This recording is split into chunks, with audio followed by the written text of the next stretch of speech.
Mag-aalas 7 na nga pala ng gabi at nag-iisip pa nga rin kami kung anong aming uulamin. At dahil nga ngayong araw ay nandito ako sa Kanda, kaya naman sabi ko kay Ali ay magpabili na nga lang sa bayan ng mga gulay na gagawin nga naming lumpia. Dahil nga nakita ko nga sa rep na meron pa ngang available na mga lumpia wrapper. Tapos sayang nga din kung hindi nga ito gagamitin dahil nga maninigas lamang ito sa rep. At laking pasasalamat na nga lang din namin na may napakiusapan pa nga kami sa pagbili ng mga ito. Dahil nga malayo-layo rin sa bayan ang bahay nila Ali at kapag nga gabi ay mahirap na ring sumakay. At bali natapos ko na nga palang hugasan ang lahat ng ating mga gulay at pagkatapos ay isinunod ko na nga din gayatin itong ating mga ricados na gagamitin natin sa pagigisa. At syempre binuksan ko na nga itong gasol at muntikan pang masunog ang aking kamay dahil nga nagsiklab yung apoy. At agad-agad na nga din akong naglagay ng kaunting mantika at ginisa ko na nga ang sibuyas at bawang. At pagkatapos ay isinunod ko na nga ding ilagay itong ating manok na panahog dito nga sa ating igigisang gulay. At syempre dahil nga nakalimutan ko na namang itong ilabas agad-agad kaya naman napakatigas, pwedeng ipukpok sa ulo.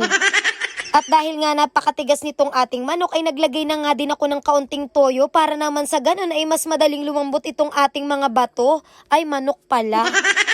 At pagkalipas nga ng ilang minuto ay ayan na nga, naghiwa-hiwalay na nga yung mga manok natin. Kaya naman inisunod ko na ding ilagay itong ating mga gulay. At syempre naglagay din pala ako dyan ng kaunting oyster sauce para nga maging mas malasa itong ating gagawing lumpia. At syempre para nga mas maging mas masarap pa ito ay nagdagdag nga din ako dyan ng kaunting paminta at kaunting magic sarap. At nimekos-mekos ko nga lang yan mga insan para naman magyakapan na nga yung mga ricados at yung gulay nga na ating ginigisa. At syempre hindi na rin ako nagpatumpik-tumpik at isinunod ko na nga ding ilagay itong ating mga toge. At sa pagluluto nga ng ganitong lumpia, ay napakibilis nga lang ng pagluluto dahil hindi mo naman ito kailangang masyadong lutuin dahil nga ipiprito pa natin ito mamaya. At kapag nga naging ganyan na yung itsura, ay aahunin na nga natin yan mga mare at hindi ko nga pala nilagyan ng tubig yan dahil nga kusa yang nagtutubig. At dahil nga sabi ko sa inyo na kusa nga siyang nagtubig ay syempre kailangan natin ng salaan kaya naman sa salaan ko na nga yan idinerecho. Dahil nga bago natin yan ibalot ay kailangan nga muna natin yang palamigin at kailangan nga makasiguro na talaga nakatulo ng maayos. Dahil kung hindi ay mabubutas nga yung ating mga lumpia wrapper. At habang pinapalamig ko nga yung ating gagawing lumpia ay inumpisahan ko namang gayatin itong mga tokwa. Dahil nga itong si Alilin ay para din namang nakaisip na pusa na parang gusto niya nga daw ng tokwa kaya naman kako ay magpabili nga ng isang haba. Tapos kako nga sa kanya ay dalwahin na at baka nga magkulang pero napakarami na nga pala nitong isang haba. At legit nga mga mare na mas masarap nga pala itong mahaba kaysa nga dun sa maiksi. Mahabang tokwa mga mare ha, baka kung ano na naman pinag-iisip nyo dyan. Hindi nga, seryoso nga mga mare, mas masarap nga siya dahil nga masiksik yung pagkatokwa niya at hindi nga siya maasim. At dahil nga wala din namang ginagawa itong dalawang ito dito, kung hindi nga magpaganda, inutusan ko na nga itong si Alilin na hiwalay-hiwalay na nga itong mga wrapper. Dahil kung hindi ay baka nga pagsuntok-suntukin ko na ang mga pagmumukha nila dahil wala naman silang ginagawa dyan.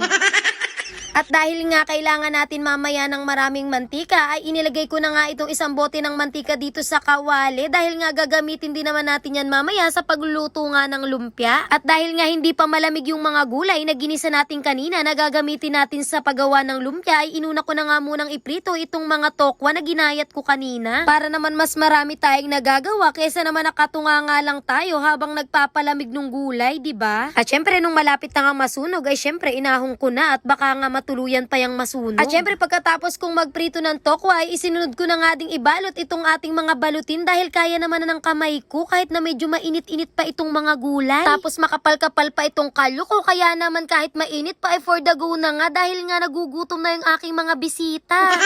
At sa pagbabalot ko nga nitong lumpia ay meron nga ding mapangit at hindi ko na nga yun ipinakita sa inyo dahil nga napakapangit tignan. Isa pa ay ito naman ay pang sarili kaya naman hindi na natin kailangang pagandahin basta hindi nangangalat yung laman ay okay na yun. At syempre inulit-ulit ko lang yung proseso hanggang sa maubos ko yung gulay na ibalot nga dito sa mga lumpia wrapper. At hindi ko na nga rin pala nabilang kung ilan nga yung nagawa ko basta madami yon at hindi nga rin namin niprito yan lahat. Dahil sayang nga kung ipiprito ko lahat tapos hindi naman namin mauubos ay hindi naman yan masisira kung ilalagay nga natin sa ref. At yan na nga yung sinasabi ko na mga sarap buhay, panay lang ang cellphone. Yung isa gusto ko ng pagtrabahuhin sa call center dahil wala nang ang ginawa kundi makipagtawagan.